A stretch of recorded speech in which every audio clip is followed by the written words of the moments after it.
Gaib gitu kan berarti tahayul semua gitu loh menurut saya. Kalau sholat itu nyembah siapa? Ini Allah. Allah itu bagaimana coba? Allah ya tidak berwujud. Nah iya, gaib apa enggak? Ya gaib. Ya Allah itu maha gaib sudah selesai. Kamu aja menyembah yang maha gaib kok kamu bilang gaib-gaib tahayul gimana sih? Yo, bahkan kita kan percaya kepada hari kiamat. Nabi kita kan nggak mengajarkan kayak gini toh. Ngaji gitu. Kan ngajarin kayak gini Nabi kita. Kita kenapa nggak harus ngikutin Nabi kita gitu loh? Yang tidak diajarkan, saya sholawat diajarkan nggak sama kamu? Iya, sholawat diajarkan nggak? Tahu. Diajarkan. Baca Al-Quran diajarkan nggak? Diajarkan. Ya terus yang diajarkan yang mana? Yo, kegiatan kayak gini itu loh, yang saya maksudkan itu. Ini muamalah dicampurkan dengan hubungan ya? Mubaniyah, ini nggak nyambung jadi kan? Kayak gini berarti saya hubungan tentang ketuhanan gitu sampean. Kalau ini nggak dilakukan baginda, sekarang saya tanya, baginda itu pakai sandal kayak gitu enggak? Ya enggak. Enggak toh, pakai baju kayak gini enggak? Enggak. Enggak, gundul enggak? Sampai tidak melakukan, sampai tidak melakukan apa yang sampai ngatain gundul berarti ya menghina saya ya gitu. Ya enggak, sampai bilang gitu Gus. semua hal rambut sendiri gitu loh. Ini masalah tentang masalah. Iya, ini kayak saya tanya. Gini, baginda Rasulullah makan nasi apa enggak? Naik motor apa enggak? Enggak, ya berarti kamu nggak mengikuti baginda Rasulullah, kamu musyrik gitu. Hidup kamu berarti bid'ah semua loh. Wah. Ya, kayak saya itu ini beliau kok. Loh, dalam hal apa? Dalam hal sholat kalau kita nggak sama, itu namanya dosa.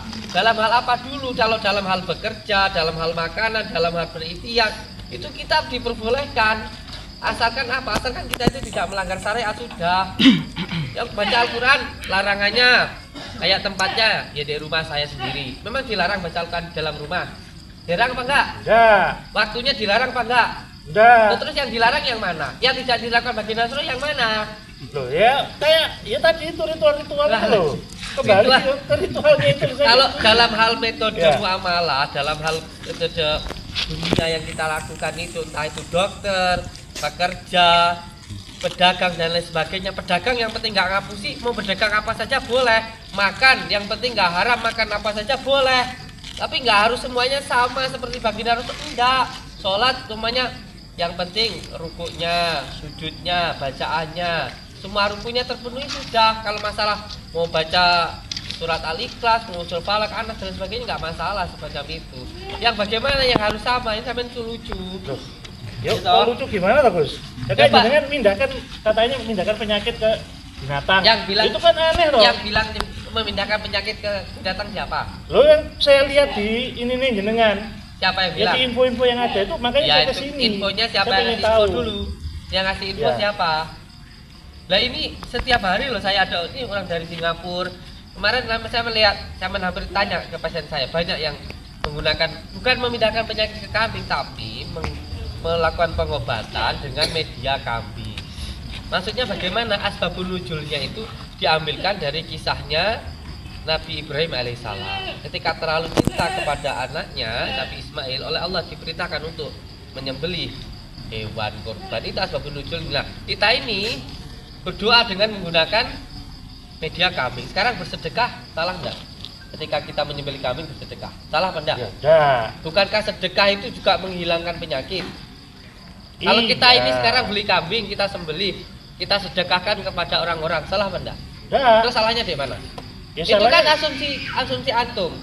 Asumsi kamu mengatakan kalau kita ini memindahkan, kalau kita nggak pernah memindahkan. Kita ini mengobati dengan sedekah. Seperti itu. Makanya dari tadi, maaf ya, saya dari tadi sana sini ya, ingin lihat seperti apa sih kok katanya menuju kesirikan tuh. Lah ya makanya saya lihat tuh, kayak gini loh berarti. Oh iya memang bener ya sirik kayak gitu loh. Lah siriknya di mana? Iya kayak gini-gini. Kalau saya mintanya kepada Allah, tidak diajarkan Nabi. Yang tidak diajarkan Nabi yang bagaimananya? Yang katanya ada sama nyumet kayak gituan tuh. Terus sekarang sampai ke sini diajarkan Nabi apa enggak?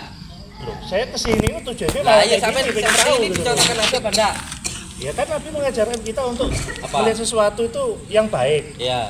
Dan tidak menuju kesyirikan, kemusyrikan. Lah kan kayak gini kan menurut saya ini kayak gini media-media gini ini. Ini Pak ya, Amit ya Pak ya. Kasih tahu Pak ya. Kayak ini ya. Kunir ini ya. Saya sampean bilang ini aja. Ini sudah dilakukan oleh leluhur kami orang Jawa untuk berbagai macam penyakit. Bahkan orang yang kemasukan susu, yang ngilangin susu, terus punya ilmu hitam itu loh, susah meninggal itu dengan ini. Ini sarana. Jadi apapun yang diciptakan Allah itu pasti ada manfaatnya. Termasuk juga daun kelor seperti ini, seperti juga daun bidara. Sekarang saya tanya, ketika sahabat baginda Rasulullah dan baginda Rasulullah menggunakan daun bidara untuk terapi, apa itu juga syirik? Loh, baginda Rasul melakukan loh itu dengan daun bidara. Terus syiriknya di mana? Terus sekarang kunir. Kunir ini sudah dilakukan oleh leluhur kami dari dulu, pertama kami lahir pun sudah dikasih kunir. Ini kalau dalam ilmu kedokteran antiseptik, menghilangkan kuman dan juga bisa untuk berbagai macam penyakit. Terus syiriknya dari mana? Ini agama itu ngomong lucu deh kalau menurut saya. Kecuali kalau sampean itu kalau nggak dicontohkan baginda Rasulullah, makan pun kita sekarang makan roti ya dulu nggak dicontohkan baginda Rasulullah. Sekarang kita bikin sambal terasi ya nggak dicontohkan. Jangan disalahkan dalam hal hukumnya dunia, dalam hal bekerja dan sebagainya. Yang penting itu tidak mencuri, tidak haram, tidak melanggar syariat, tidak masalah. Lah iya Gus, kan gini kalau kamen semuanya tanya dalil. Tahu sama dengan sesembahan kayak gini. Sesembahan. Gitu tuh. Buat apa coba? Terus kayak gini emang dimakan. Iya. Kunir. Nah, langsung dikasihkan makan gitu atau cuma gini tok kan gitu loh. Ini kalau maksud itu. Iya, kunir ini ada yang makanya tanya dulu, jangan langsung bilang sih. Melihat nggak mau bertanya dulu sih. Kunir ini kalau di Jawa itu ada yang namanya disepuhno. Diwasarin di tanah, kalau anak panas atau kena sawan itu taruh di kepala. Ini juga nanti kita begitu. Terus ada yang sudah diparut, itu nanti dicampur madu sama kunir, dimasukkan di kelapa, dibakar, diminumkan. Loh, air kelapa ini banyak loh manfaatnya. Loh, kalau persembahan kita persembahan ke siapa toh? Ini FTG nih. Jadi ngerti deh. Ya hampir sama dengan kegiatan orang Hindu ya kayak gini. Kan gitu ah. Nah, ini ritual gini loh, ya. Ini selamatan kan gitu. Wis ini loh kan. Selamatan namanya gitu loh. Yang jelas gini loh, yang jelas. Saya punya pemahaman sendiri dari kiai-kiai saya, dari abah saya, mbah saya namanya Mbah Adnan, ayah saya mondok di Paron 12 tahun, ayah saya juga guru ngaji, ayah saya juga sering dakwah ke kampung-kampung, saya dulu dari kecil ikut. Kalau ayah saya prinsipnya begini, mungkin kita masih kecil itu makan cukup pakai bubur ya, tapi ketika kita sudah dewasa, monggo mau makan singkong, mau makan padi, mau makan roti, mau makan apa silahkan, yang penting tidak haram, tidak mencuri dan juga tidak beracun, itu dipersilahkan. Begitu juga ketika baginda Rasulullah mengajarkan kita untuk berbuat baik, sholat dan lain sebagainya. Kalau masalah tentang muamalah, tentang dunia seperti kita bekerja, berobat, mendoakan orang, berdagang dan lain sebagainya, itu nggak harus sama. Jadi yang terpenting sebenarnya adalah ketika tidak melanggar syariat dari baginda Rasulullah SAW. Kalau sampean sekarang bertanya, kalau ngomong sama saya mana dalilnya? Sekarang saya tanya, dalil yang melarang kita untuk pakai kunir, untuk pakai daun kelor, untuk melakukan ini dalilnya mana? Gitu loh. Hadisnya mana? Pokoknya gini loh intinya. Pokoknya. Pokoknya gini teh. Loh, ya gimana? Pemahaman saya seperti itu. Gitu. Kok kurang madu ya? Ya. Ya gini aja. Jangan malah menjerumuskan santri-santri ini jenengan juga. Sampai kesasar. Sampai ngaji sisik, Pak. Sampai kesasar. Ya. Kita ini masyaallah, nanti ngobrol lah sama saya. Oke. Intinya apa yang saya lakukan ini menurut saya tidak ada syiriknya, tidak ada bid'ahnya, karena kita mintanya kepada Allah Subhanahu wa taala. Kalau media-media ini semuanya sarana. Degan dikasih garam ya diminumkan. Degan itu ya sudah digunakan oleh leluhur kita dari dulu untuk mengobati orang keracunan seperti itu. Terus kayak madu itu sunahnya Kanjeng Nabi. Kelor ini banyak manfaatnya, apapun yang Allah ciptakan itu ada manfaatnya seperti itu. Terus ada juga kunir diminumkan, diterapi semacam itu. Jadi kalau menurut sampean syirik ya silahkan, itu pandangan jenengan. Kalau menurut sampean saya salah ya itu menurut jenengan silahkan. Kalau menurut saya ya saya lakukan yang terbaik yang saya lakukan. Nggak termawon nggih, saya masih pengobatan. Kalau nanti mau ngobrol ya wis ngobrol nanti aja nggih. Tapi tetap bos, mohon maaf saya tetap menganggap ini ada kegiatan syirik. Ya silakan. Monggo. Ya. Monggo. Ya silakan. Saya tadi sudah sempat ngerekam ya, mohon maaf saya lihat, saya tunjukkan ke golongan saya juga. Siap. Jadi, Golongan apa? biar tahu bahwasanya memang bener jadi kan syirik semua. Iya. Iya, mohon maaf. Diambil mic-nya. Saya tak masih melakukan membuat Pak Tersuan, terima kasih. Iya. Kalau nanti besok mau ngobrol sama saya lagi, ngobrol aja nggak apa-apa. Kita ini welcome kok, ya tak? Oke. Kalau mohon maaf, pengasuh pondok Kuswantoro ini adalah ketua MUI Blitar, jadi kita ini juga nggak asal-asalan kayak gitu loh. Kita pun juga nggak pernah menjanjikan kesembuhan. Kita selalu mengajak bersolawat, mengajak sholat. Intinya siapapun yang datang ke sini, yang terpenting diperbaiki sholatnya, dijaga sholatnya, sapi sholat baca sholawat, sapi sholat baca Al-Quran, terus diperbaiki hatinya. Terus dari itu di mana salahnya? Kalau media ini hanya sarana gitu loh. Kalau menurut jenengan salah ya silakan dilaporkan ke grup-grupnya dia lah kayak gitu. Datang ke sini, ayo kalau mau debat sama saya nggak apa-apa. Teleponnya Oh lah. iya bos. Ya teleponan. Saya sudah ini kok. Oke. Ya. Oke. Ya wes, assalamualaikum. Tolong jenengan semua hati-hati kayak gini nih biasa. Sampai ada sesat itu. Sampai ada sesat. Ah, numpang pira doang.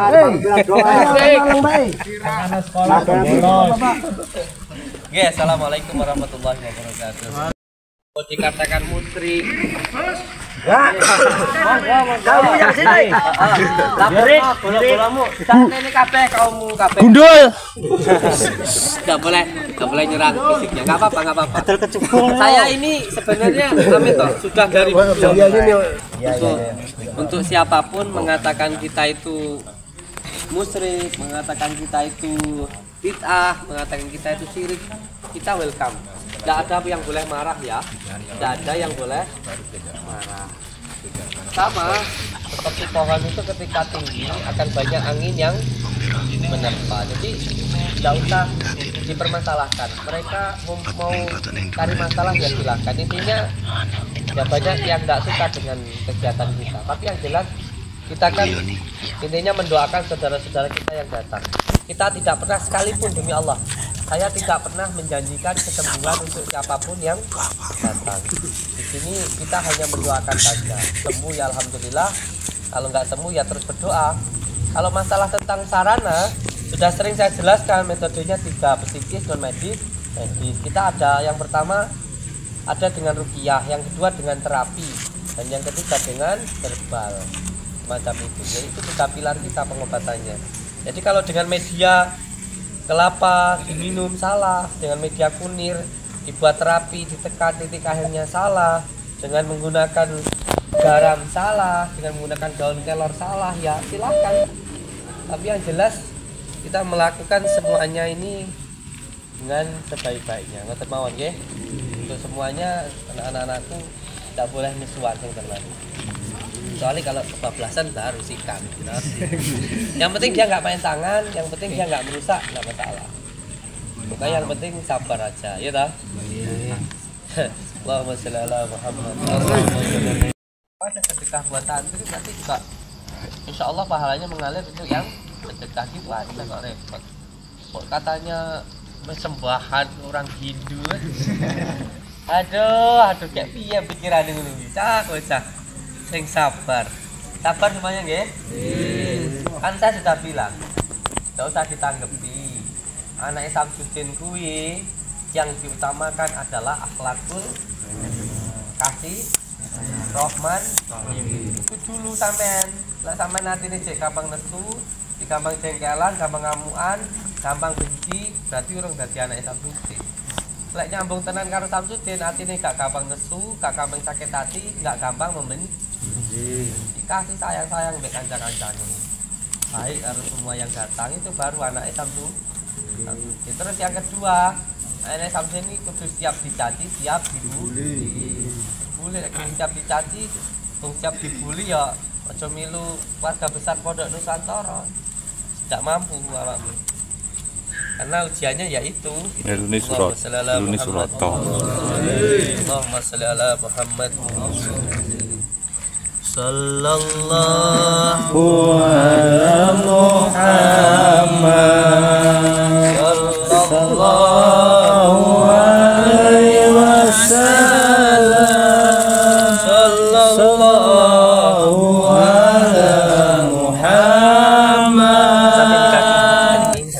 sallallahu alaihi wasallam.